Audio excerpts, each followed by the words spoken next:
Hi hello everyone, ಎಲ್ಲರೂ ಹೇಗಿದ್ದೀರಾ? ಇವತ್ತು ಒಂದು ಸ್ವೀಟ್ ರೆಸಿಪಿ ಜೊತೆ ಬಂದಿದ್ದೀನಿ. ರೈಸೆಲ್ಲ ಬಾಕಿ ಇದ್ದಾಗ ಮಾಡ್ಬೋದಾದ ಒಂದು ಸಿಂಪಲ್ ಹಲ್ವಾ. ಇದು ಮನೆಯಲ್ಲೇ ಇರುವಂತಹ ವಸ್ತುಗಳನ್ನು ಬಳಸಿ ಮಾಡಬಹುದಾದ ಒಂದು ಸಿಂಪಲ್ ಹಲ್ವಾ. ನಿಮಗೆ ಈ ವಿಡಿಯೋ ಇಷ್ಟ ಆದರೆ ಒಂದು ಲೈಕ್ ಬಟನನ್ನು ಪ್ರೆಸ್ ಮಾಡಿ, ಹಾಗೆ ಸಬ್ಸ್ಕ್ರೈಬ್ ಮಾಡಿ, ಸಪೋರ್ಟ್ ಕೂಡ ಮಾಡಿ.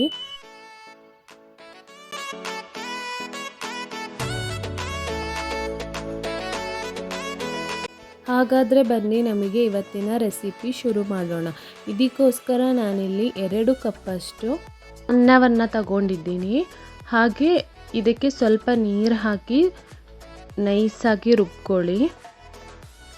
ನೀರು ನೋಡಿ ಹಾಕಿ, ನಿಮಗೆ ಟೈಟ್ ಆದಷ್ಟು ಸ್ವಲ್ಪ ನೀರು ಹಾಕಿ ನೈಸಾಗಿ ರುಬ್ಕೊಳ್ಳಿ. ನೋಡಿ, ನಾನಿಲ್ಲಿ ನೈಸಾಗಿ ರುಬ್ಕೊಂಡಿದ್ದೀನಿ. ಇಷ್ಟಾದರೆ ಸಾಕು. ಈಗ ನಾನಿಲ್ಲಿ ಒಂದು 1/4 ಕಪ್ಪಷ್ಟು ಕಾರ್ನ್ಫ್ಲವರನ್ನು ತಗೊಂಡಿದ್ದೀನಿ.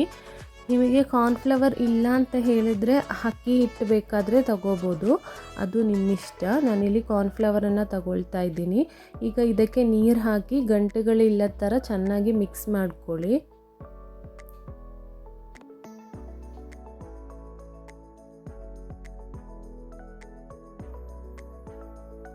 ಈಗ ಒಂದು ಬೌಲಿಗೆ ನಾವು ರುಬ್ಬಿರುವಂತಹ ಅನ್ನ ಹಾಕಿದ್ದೀನಿ, ಹಾಗೆ ಮಿಕ್ಸ್ ಮಾಡಿರುವಂತಹ ಕಾರ್ನ್ಫ್ಲವರ್ನ ಕೂಡ ಹಾಕ್ತಾ ಇದ್ದೀನಿ.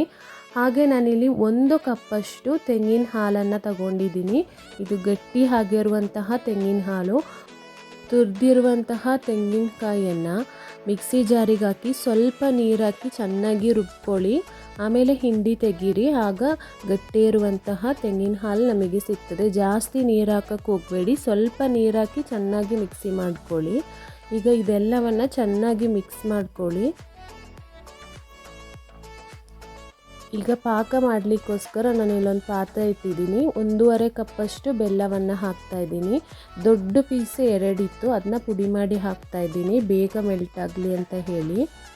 ಹಾಗೆ ಇದಕ್ಕೆ ಸ್ವಲ್ಪ ನೀರು ಹಾಕಿ ಇದು ಮೆಲ್ಟ್ ಆಗಲಿಕ್ಕೋಸ್ಕರ ಬಿಡೋಣ. ಈಗ ನೋಡಿ, ಫುಲ್ಲಾಗಿ ಮೆಲ್ಟ್ ಆಗಿ ನಾನು ಇದನ್ನು ಸೋಸಿ ಇಟ್ಕೊಂಡಿದ್ದೀನಿ.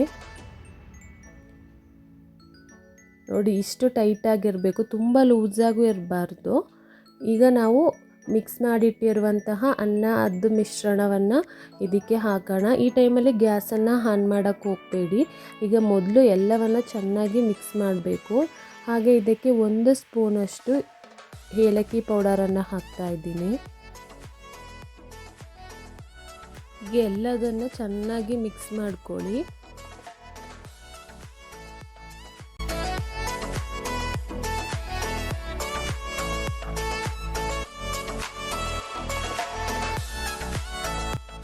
ನೋಡಿ, ಈಗ ಇದೆಲ್ಲ ಮಿಕ್ಸ್ ಆಗಿದೆ. ಈ ಟೈಮಲ್ಲಿ ಗ್ಯಾಸನ್ನು ಆನ್ ಮಾಡಿ ಒಂದು ಮೀಡಿಯಮ್ ಫ್ಲೇಮಲ್ಲಿ ಇರಬೇಕು, ಹೈ ಫ್ಲೇಮಲ್ಲಿ ಇಡಕ್ಕೆ ಹೋಗಬೇಡಿ. ಮೀಡಿಯಮ್ ಫ್ಲೇಮಲ್ಲಿ ಇಟ್ಟು ಕೈ ಬಿಡದೆ ತಿರುಗಿಸ್ತಾನೇ ಇರಿ.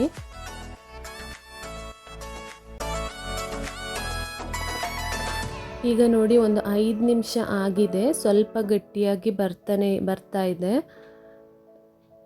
ಇದು ಜಾಸ್ತಿ ಏನೋ ಟೈಮ್ ತಗೊಳ್ಳಲ್ಲ, ಒಂದು 15 ನಿಮಿಷದಿಂದ ಒಂದು 20 ನಿಮಿಷ ಒಳಗಡೆ ಎಲ್ಲ ರೆಡಿ ಆಗುತ್ತೆ. ಹಾಗಾಗಿ ಇದನ್ನ ತಿರುಗಿಸ್ತಾನೆ ಇರಬೇಕು, ಕೈ ಮಾತ್ರ ಬಿಡಬಾರ್ದು. ಈಗ ಒಂದು 10 ನಿಮಿಷ ಆಗಿದೆ. ಈ ಟೈಮಲ್ಲಿ ನಮ್ಮ ಹತ್ರ ಯಾವುದಾದ್ರೂ ನಟ್ಸ್ ಇದ್ದರೆ ಅದನ್ನ ಹಾಕ್ಬೋದು.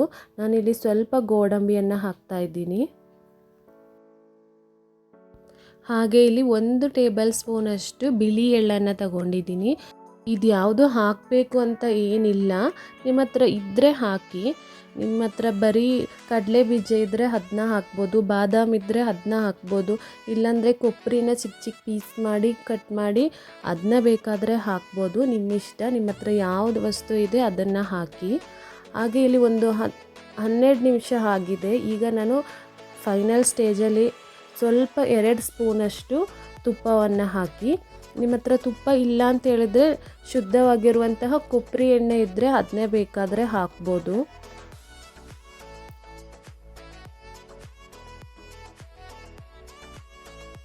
ಈಗ ಒಂದು 15 ನಿಮಿಷ ಕಳೆದಿದೆ. ಈಗ ಇದು ರೆಡಿಯಾಗಿದೆ.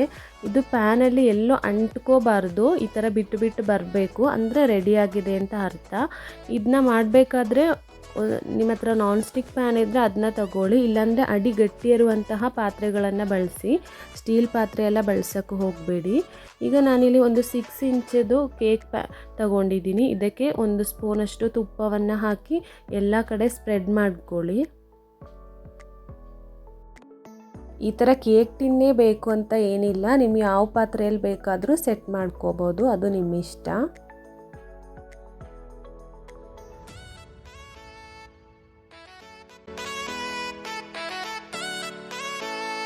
ಹಾಗೆ ಇಲ್ಲಿ ಸ್ವಲ್ಪ ಗೋಡಂಬಿಯನ್ನು ಹಾಕ್ತಾ ಇದ್ದೀನಿ. ಅದು ಸ್ವಲ್ಪ ಚೆನ್ನಾಗಿ ಕಾಣಲಿ ಅನ್ನೋ ಉದ್ದೇಶದಿಂದ ಮಾತ್ರ, ನಿಮ್ಮ ಹತ್ರ ಇಲ್ಲ ಅಂತ ಹೇಳಿದ್ರೆ ಬೇಡ. ಹಾಗೆ ಸ್ವಲ್ಪ ಎಳ್ಳನ್ನು ಕೂಡ ಅದ್ರ ಮೇಲೆ ಹಾಕ್ತಾ ಇದ್ದೀನಿ. ಈಗ ನಾವು ರೆಡಿ ಮಾಡಿಟ್ಟಿರುವಂತಹ ಹಲ್ವಾ ಮಿಶ್ರಣವನ್ನು ಹಾಕೋಣ. ನೋಡಿ, ಎಲ್ಲೂ ಅಂಟ್ಕೊಳ್ತಾ ಇಲ್ಲ, ಎಲ್ಲ ಪ್ಯಾನಿಂದ ನೀಟಾಗಿ ಬಿಟ್ಕೊಳ್ತಾ ಇದೆ.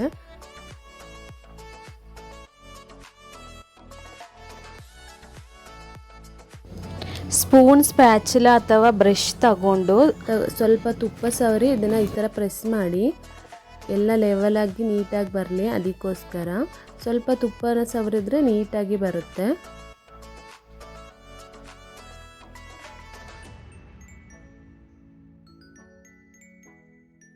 ಈಗ ಇದು ಫುಲ್ಲಾಗಿ ತಣ್ಣಗೆ ಆಗಬೇಕು, ಅಲ್ಲಿಗಂಟ ಇದನ್ನು ಸೈಡಲ್ಲಿ ಇಡಿ. ಈಗ ನಾವು ರಾತ್ರಿ ಮಾಡಿದ್ರೆ ಬೆಳಿಗ್ಗೆಗೆ ಚೆನ್ನಾಗಿ ಸೆಟ್ ಆಗಿರುತ್ತೆ, ಇಲ್ಲಾಂದರೆ ಬೆಳಿಗ್ಗೆ ಮಾಡಿದ್ರೆ ಸಂಜೆಗೆ ಸೆಟ್ ಆಗುತ್ತೆ. ನಾನಿಲ್ಲಿ ಬೆಳಿಗ್ಗೆ ಮಾಡಿದ್ದು, ಈಗ ಸಂಜೆಗೆ ಇದು ಫುಲ್ಲು ಸೆಟ್ಟಾಗಿ ಸಿಕ್ಕಿದೆ. ಈಗ ನಮಗೆ ಇದರಿಂದ ರಿಮೂವ್ ಮಾಡೋಣ. ಈಸಿಯಾಗಿ ಬರುತ್ತೆ, ನಾವು ಕೆಳಗಡೆ ತುಪ್ಪವನ್ನು ಸವರಿರೋದ್ರಿಂದ ಈಸಿಯಾಗಿ ಅದರಿಂದ ರಿಮೂವ್ ಆಗುತ್ತೆ. ನೋಡಿ ಎಷ್ಟು ನೀಟಾಗಿ ಬಂದಿದೆ ಅಂತೇಳಿ. ಹಾಗೆ ತಿನ್ನಲಿಕ್ಕೂ ಕೂಡ ತುಂಬಾ ಚೆನ್ನಾಗಿತ್ತು. ಮಕ್ಕಳೆಲ್ಲ ಸ್ಕೂಲ್ ಬಿಟ್ಟು ಬರೋಷ್ಟರೊಳಗಡೆ ಮಾಡಿಟ್ರೆ ಅವರಿಗೂ ಖುಷಿಯಾಗುತ್ತೆ. ನೋಡಿ ಎಷ್ಟು ಸಾಫ್ಟಾಗಿದೆ ಅಂತ ಹೇಳಿದ್ರೆ ಅಷ್ಟು ಚೆನ್ನಾಗಿತ್ತು. ನೀವು ಒಮ್ಮೆ ಟ್ರೈ ಮಾಡಿ, ಹಾಗೆ ನಿಮ್ಮ ಫೀಡ್ಬ್ಯಾಕನ್ನು ಕಮೆಂಟ್ ಮೂಲಕ ತಿಳಿಸಿ. ಹಾಗೆ ನಿಮ್ಮ ಫ್ರೆಂಡ್ಸ್ ಹಾಗೆ ಫ್ಯಾಮಿಲಿ ಜೊತೆ ಶೇರ್ ಮಾಡ್ಕೊಳ್ಳಿ. ನೋಡಿ, ಈಗ ನಾನು ಕಟ್ ಮಾಡಿ ಕೂಡ ತೋರಿಸ್ತಾ ಇದ್ದೀನಿ, ಎಷ್ಟು ಸಾಫ್ಟ್ ಆಗಿದೆ ಅಂತೇಳಿ ನೀವೇ ನೋಡ್ಬೋದು.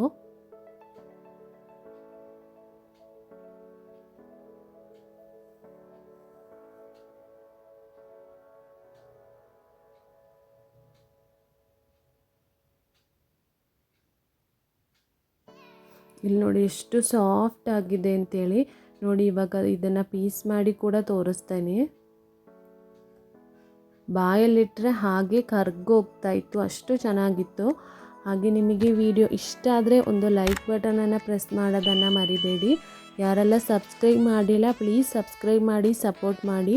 ಹೀಗೆ ಮುಂದೆ ಒಳ್ಳೆ ಒಳ್ಳೆ ವೀಡಿಯೋಸ್ ಜೊತೆ ಬರ್ತಾ ಇರ್ತೀನಿ. ಹೀಗೆ ಸಪೋರ್ಟ್ ಮಾಡ್ತಾಯಿರಿ. Thank you.